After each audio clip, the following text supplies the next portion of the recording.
Tell us the first time you saw Wolfenstein 3D. I remember it being revolutionary for its time. What went through your head when you first saw and or played it? I don't remember exactly the first time. I do remember being in my apartment with a shitty little cafeteria table desk with a PC. I think it was a 386.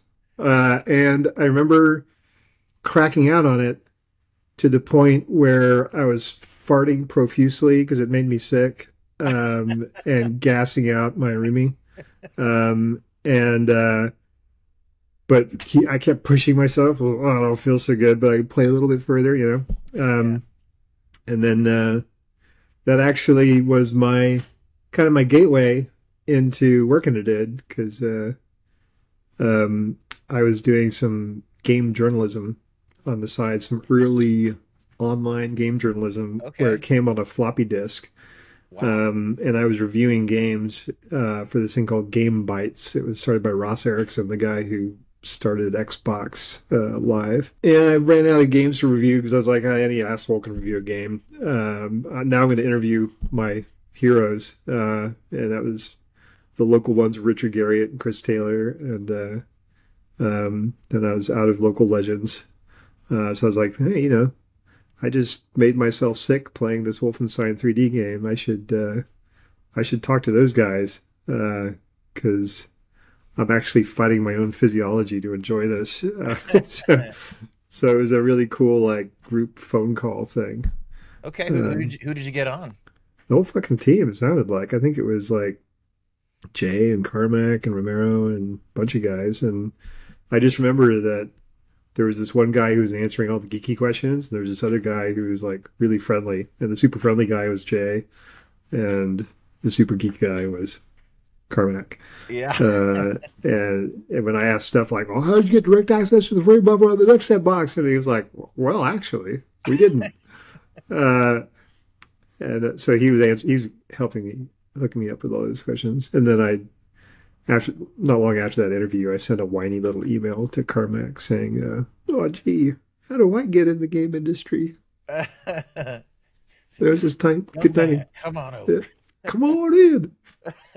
Was that it? Like, was there an interview process? Yeah, yeah. So I was making games on the side in college as a sort of a contest. It was like this annual thing where we would make a game in secret for a year. And then we would invite a bunch of fancy pants coders from different colleges to show up to write AI to play the game on their behalf. And they would get about 12, 16 hours to write the code. And then it was hands off the keyboard, and the AIs all beat each other up in the game. And they don't know about the game until, you know, the day of and all that. So that we were doing all that on Unix workstations, and it was like big, you know, 48 player games, you know, 16 teams of three type games. And that was back before networked real time games were, you know, this was like 1990.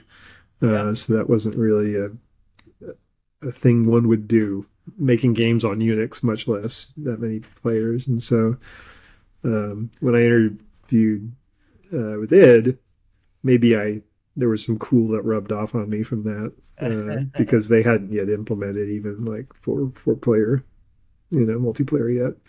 So so I don't know. You'd have to ask Carmack why the hell he hired me. I don't know why. I still don't know fucking why.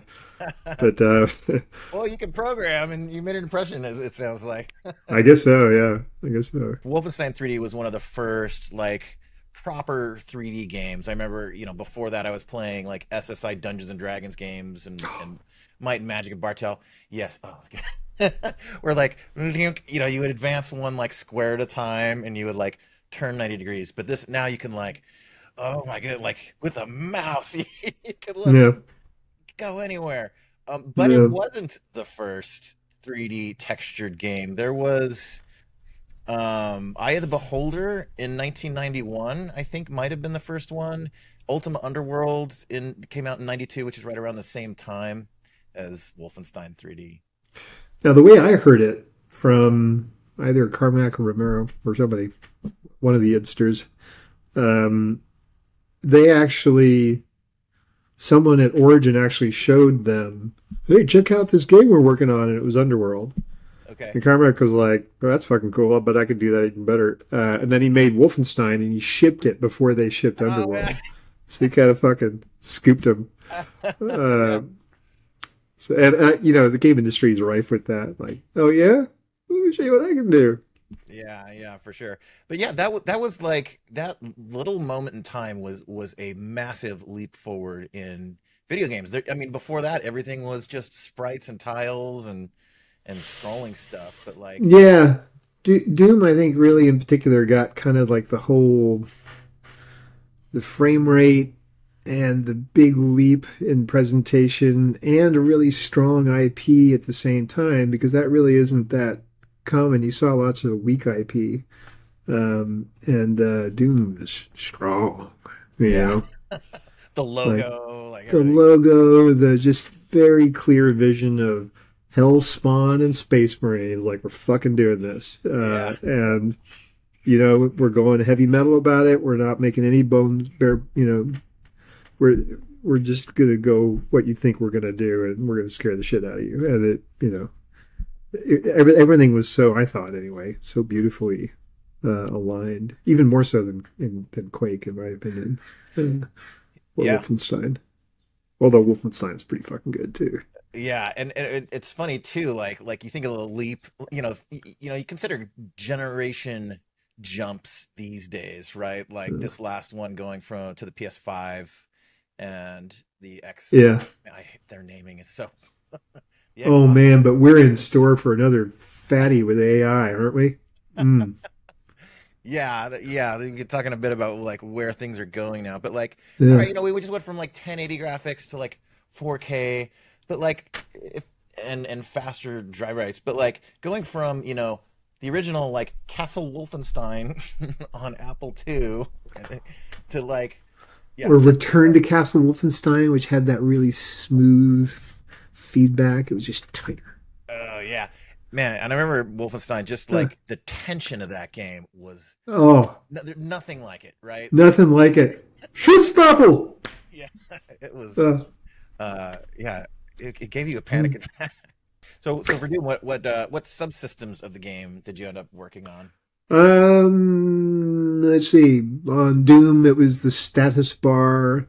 It was the screen transitions between the levels. It was those level transitions as well, but the melty effect. It was integrating all the sound effects, and the sound library into the engine. Cheat codes, the automap when you hit tab.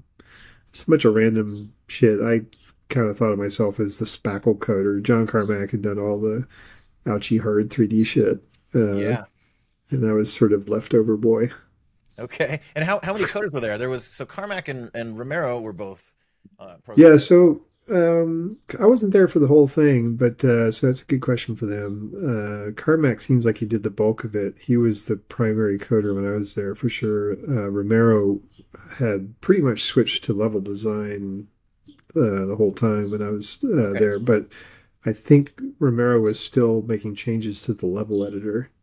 But yeah, better questions for Okay. Romero.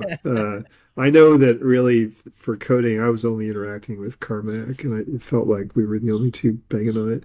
And then Paul Radek was doing the sound library. That poor fucker, goddamn, like, you know, to ship a game back then, right? You had to finish writing the operating system essentially, because there are no audio drivers. Yeah. And so that poor guy had to write them to support all the cards we needed. And I remember him really suffering at the hands of all the little issues, the states you find these sound cards in.